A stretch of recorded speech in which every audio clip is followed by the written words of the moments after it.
The best games ever made are broken as hell. And I mean broken. We're talking legendary swords that snap like chopsticks. We're talking 95% hit chances that miss 3 times in a row. We're talking NPCs walking through walls like they're auditioning for Ghost, the musical. And here's the weird part. The more broken a game is, the more we defend it.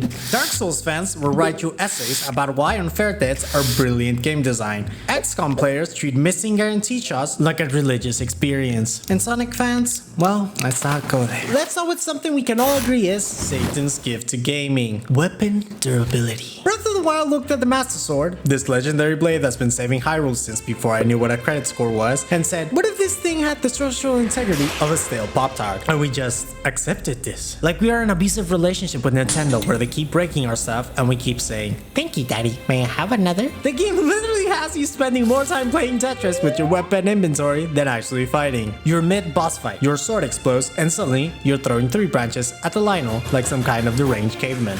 Sir, the players are complaining that their weapons break too quickly. Make them break faster. But sir, I said faster.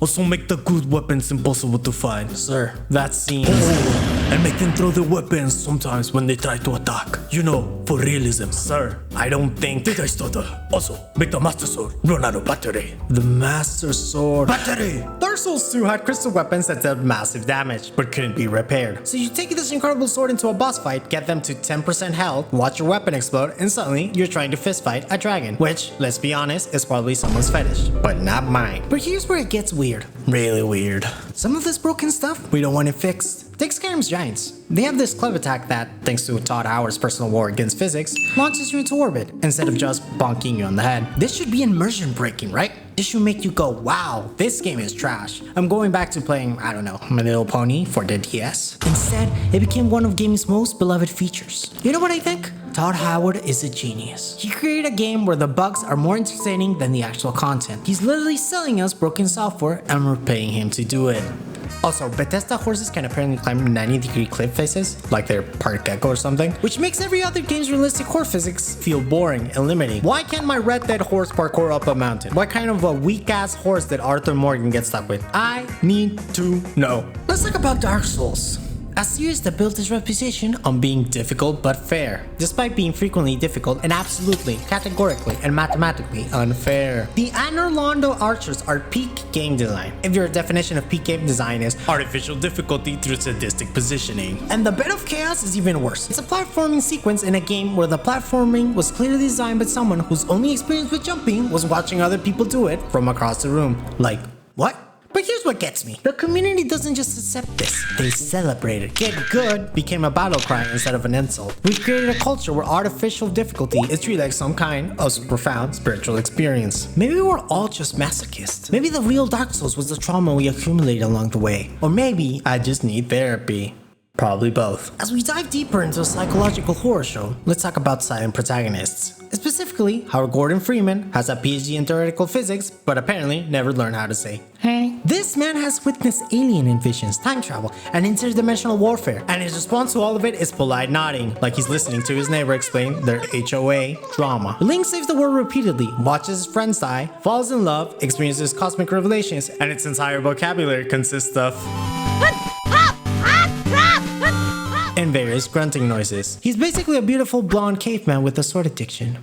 Huh. But here's the twisted part. When Fallout 4 gave the protagonist a voice, fans lost their minds. Suddenly, their character felt like someone else's character, and the role-playing fantasy was ruined. We literally prefer mute protagonists because silence is apparently more immersive than actual human communication, which explains a lot about gamers, honestly. Here's a design choice that should result in immediate firing. Tutorials that deliberately don't teach you the most important mechanics. Breath of the Wild has cooking. Not just useful cooking, but essential Boy Scout survival cooking. But the tutorial only shows you holding food near a campfire like you're making s'mores at summer camp. What it doesn't tell you is how recipes work, what ingredients do, or why some combinations fail spectacularly. It's like teaching someone to drive by showing them a picture of a car and going, good luck, don't die.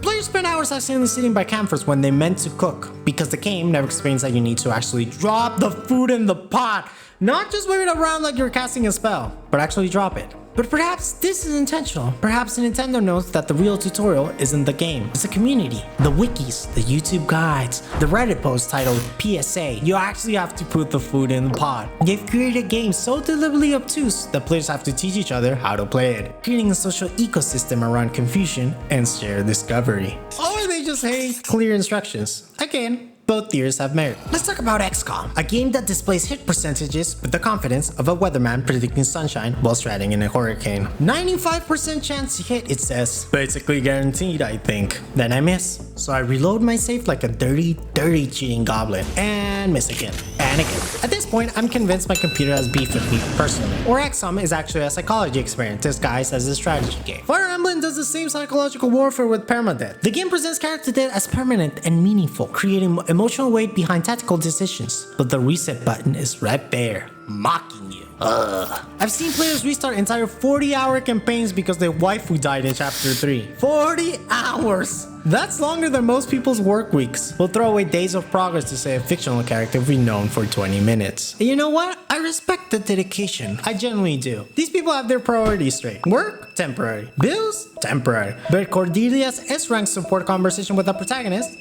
That shit's eternal. Wait, am I the problem? Are we all the problem? Have we become so attached to perfect outcomes that we can't handle any failure whatsoever? You know what? No, I refuse to feel bad about this. If I want to reset the same boss fight 17 times because I refuse to let RNG dictate my happiness, that's between me and my save file. Don't judge my coping mechanisms. The percentage displays aren't information. They're emotional manipulation disguised as mathematics. And we keep falling for it because deep down, we're all control freaks who can't handle the concept of randomness. Now we're getting into design choices that seem counterintuitive but work, like accidentally creating brilliant mistakes. Let's start with games that deliberately make navigation a nightmare. The Witcher 3 with the minimap turned off is like playing a completely different game. One where you actually look at the world instead of following a line like a very pretty GPS. Instead of staring at the corner of your screen like you're checking your phone during a conversation, you follow road signs, ask NPCs for directions, and develop actual spatial memory like some kind of functional human being. Dark Souls takes this even further. No maps, no quest markers, no clear indication of where you should go. The game basically says, figure it out yourself. You're not 12 years old. But here's what's really happening. GPS, it's making our brains muddies. There's actual research showing that GPS dependency is literally atrophying the parts of our brain responsible for navigation. London taxi drivers have enlarged hippocampi from memorizing the city layout, while GPS users are basically developing spatial amnesia. So maybe games that force us to navigate are actually helping? Maybe getting lost in Dark Souls is cognitive physical therapy disguised as entertainment. Or maybe I'm overthinking it, and some game designers just hate quality of life features. The eternal mystery continues. Here's something that should be grounds for a class action lawsuit. Attacks that visually hit but mathematically miss. In Morrowind, you can stand directly in front of a mud crab. A stationary mud crab. Swing your sword through its body, see the hit animation, hear the clang sound, and deal 0 damage. Because your character's long blade skill is apparently lower than my social credit score. Hail President Xi. This is tabletop RPG logic translated to real-time combat, with all the grace of Google Translate trying to explain quantum physics. The Elder Scrolls gradually moved away from the system, making each game mode combat feel more fair, but mechanically less deep. As if they were slowly admitting their original idea was insane. But you know what's weird? Some modern indie games deliberately return to statistical combat. Disco Elysium uses dice rolls for everything, even in basic conversations, and players love it. Maybe the problem with Morrowind wasn't statistical combat. Maybe it was that the visual feedback contradicted the mechanical reality. When you see a hit but nothing happens, your brain short circuits like it's trying to divide by 0. Modern games that embrace abstraction work because they're honest about being abstract. Morrowind was trying to be realistic and statistical simultaneously, which is like trying to be a vegetarian and a carnivorous at the same time. Technically possible, but psychologically confusing. We've reached the philosophical bottom of this iceberg, where we confront the most uncomfortable truth. We don't just love games despite their flaws. We love games because of their flaws. It's actual psychological research showing that people form stronger emotional attachment to things they have to work for, even when that work is completely artificial. It's called effort justification, and explains why I'm more attached to my piece of shit car that breaks down every month than I was to my reliable Honda. The Dark Souls community will passionately defend mechanics that are objectively terrible. bit of chaos, is bad platforming in a game with bad platforming controls. But suggesting it triggers something in the community, like you just insulted their mother. But what if this is all intentional? What if game developers have figured out the secret to create unbreakable emotional bonds with their audience? Think about it. Shared suffering creates stronger communities than shared joy. The Souls community, the Dwarf Fortress community, the EVE Online community, these aren't bonded by fun. They're bonded by mutual trauma. Johnson, the players are enjoying our game too much. What should we do, sir? Make the tutorials harder.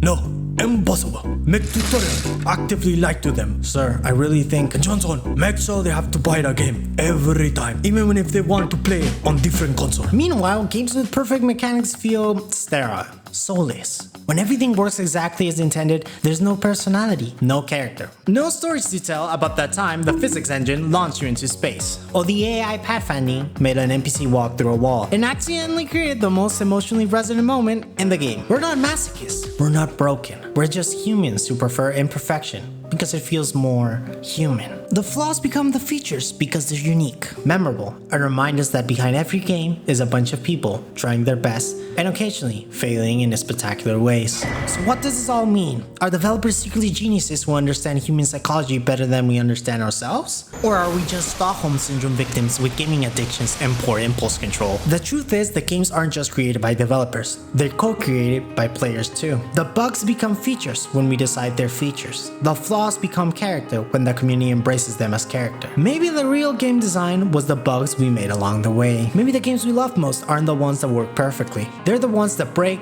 in interesting ways, creating space for player creativity that perfect games simply don't allow. Because at the end of the day, we don't play games to experience perfection. We play them to experience possibility. And sometimes, the most interesting possibilities emerge from the cracks where the system breaks down. The broken games we love most aren't broken at all. They're incomplete, waiting for us to finish them through our creativity, our community, and our willingness to find beauty in the imperfect. Or maybe I'm just rationalizing my terrible taste in games. Who knows? And if you enjoyed this wacky video, click the video above. And in case I don't see ya, good afternoon, good evening, and may all your games be beautifully broken.